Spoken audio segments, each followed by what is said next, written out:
Hello बच्चों, चलिए प्रश्न पढ़ते हैं। प्रश्न दिया है, मेंढक शीत निष्क्रियता यानी कि हाइबरनेशन प्रदर्शित करता है निम्न के दौरान। तो हमें बताना है कि मेंढक में जो शीत निष्क्रियता या हाइबरनेशन देखने को मिलता है वह किस दौरान देखने को मिलता है। विकल्प ए है शीत ऋतु, विकल्प बी है ग्रीष्म ऋतु, विकल्प सी है बसंत ऋतु तथा विकल्प डी है शरद ऋतु। तो इस प्रश्न में हमसे जो मेंढक में जो शीत निष्क्रियता होती है उसके विषय में पूछा गया है। अर्थात इस प्रश्न की जो मुख्य अवधारणा है, मुख्य अवधारणा जो इस प्रश्न में निहित है वह किस विषय में है? वह है शीत निष्क्रियता के विषय में। शीत निष्क्रियता, शीत निष्क्रियता के विषय में यहाँ पर हमसे पूछा गया है। तो चलिए हम सबसे पहले यह समझते हैं कि शीत निष्क्रियता क्या होती है। तो जो असमतापी जीव होते हैं, असमतापी जो जीव होते हैं उनमें यह देखने को मिलता है कि वे शीत ऋतु में एक प्रकार से शरीर की सभी क्रियाओं को निष्क्रिय कर देते हैं। ये क्या कर देते हैं? निष्क्रिय हो जाते हैं। शरीर की सभी क्रियाएं इनकी निष्क्रिय हो जाती हैं।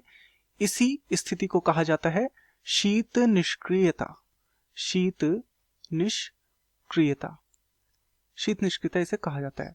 यदि हम इसका उदाहरण देखें तो जैसे कि मेंढक जो होता है, मेंढक एक असमतापी जीव होता है तथा उसमें भी यह शीत निष्क्रियता देखने को मिलती है, क्योंकि यह क्या होता है? यह एक असमतापी जीव होता है मेंढक।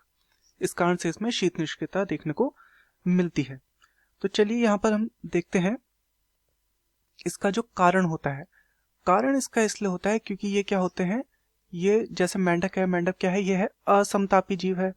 अर्थात ये क्या कर सकता है? ये जो बाहर का वातावरण है इसके अनुसार ये अपने शरीर का ताप नियंत्रण नहीं कर पाता।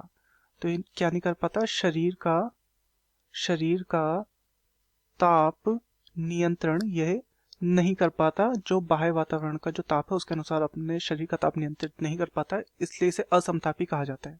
तो ऐसी स्थिति में क्या हो जाएगा? अत्यधिक शीत में इसके शरीर के अंगों को हानि पहुंच सकती है, तो इसलिए ये शीत निष्क्रियता में चले जाता है।